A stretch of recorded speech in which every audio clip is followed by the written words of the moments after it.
Like you can be a father, but you don't need to be the nanny. I like that. That makes sense. Just because you don't change diapers doesn't make you a good dad. Okay. I don't have to change the diapers. Yeah. That is not a requirement for me to be a good dad. Yeah. Well, I have to say, because like you say, your daughter's 13. I think you have another 16. Yeah, that's right. I think you've been a good father from what I've seen over the last 10 years. Because even though prior to that, you wasn't married, you didn't have kids, you hustled heavily. Yeah. But now that you've got a family, you seem like you've 10x or 100x really your business and still. Yeah, I'm a great dad. I can tell. I'm a better dad than I am a husband. 100%. Like I am just a great dad. I enjoy being a dad. I enjoy spending time with the kids. I'm able to make a transition. We also homeschool, which is awesome. We pulled the kids out of the school system. Oh, that's amazing. That wasn't for them. That was for me. So that when we want to go on a trip, they can roll with me. And I'm not violating some dumb policy at the school system.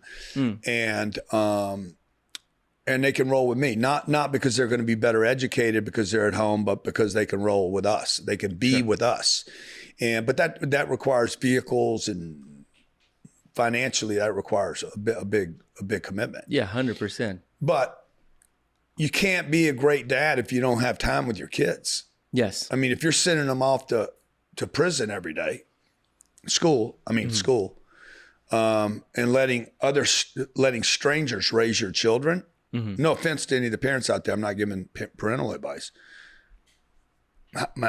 If they're spending 8 hours a day with other people that you don't know what they believe in, don't know what meds they're on. They affect your children more than you do at that point. Exactly, dude. Yeah. They're parenting more than you are. Yeah. So me getting a couple hours with a kid is not gonna balance out whatever they learn from the kids or the parents or the teachers for 8 hours a day. Absolutely. So we were in here looking at your beautiful studio, by the way, and I noticed this picture over here, and it looks like it's your daughter. Is that your dad and your mom as well? Yeah, that's my dad and my mom, yeah. That was actually very touching. So my dad is 84 years old. Wow. Or 85 this year. Wow. And we held our first conference. That's another thing, too, that we're just trying to copy and duplicate what you're doing, copy success. We had over 850 people sign up. We had about half come, though, but we had a good turnout. But it was the first time that my dad came, and we have a picture of him pointing. He was very proud. And this picture, whenever I saw it, I just thought of my family. How do you believe that your mom and dad would feel seeing everything you've accomplished and also seeing how your daughters have turned out? Well, they never met, right? So my dad died when I was 10. My mom died when Sabrina was born, 5 days after Sabrina was born, 2 years before Scarlett. And so my mom or my dad never really met my kids. So somebody did that photo. I don't know who did that. Well, I love it. Yeah. Because it represents someone with family, but like, how do you think that they would feel? Yeah, like, they honestly, would feel, dude, like my dad would be, he would love these kids so much. He would be so fascinated by them. My dad would be so proud of the life I've created for myself. He wouldn't believe it. And then my mom,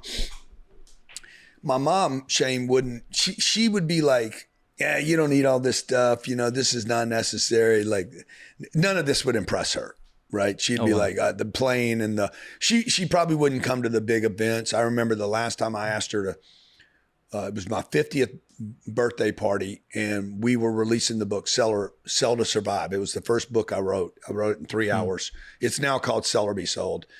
And I invited her to Los Angeles for the book party. We were doing a book release and a party, birthday party. And she's like, I ain't coming to that. That ain't no birthday party. That's a damn marketing event. That's business you doing. Yeah. So my mom would not have been, she would love the kids, the girls, right? But my dad would have been like fascinated with them. Yeah. Like he would have been just like over the moon with them. My mom too, but they were just different personalities. I mean, the life that we've created, they would not be real to either one of them. But they would be very proud of what we've created. Yeah. I don't know. That pictures just really hit home to when we came in. So I definitely want to have kids. I was asking my wife, I said, how many kids do you want? Because I'm 38, by the way. So I've gotten married a little later in life too. Yeah. And I asked her, I said, how many kids do you want? She says, I want 5 of Dude, them. I was thinking 5. That's what you should have, bro. Have 5. Yeah. So do you wish you had more kids? Is that what you're saying, basically? Bro. I wish I had some Muslim influence in my life, so I'd have 5 or 6 or 7 or 8 kids. Yeah. It's a big regret I have. I have probably 3 big regrets in my life.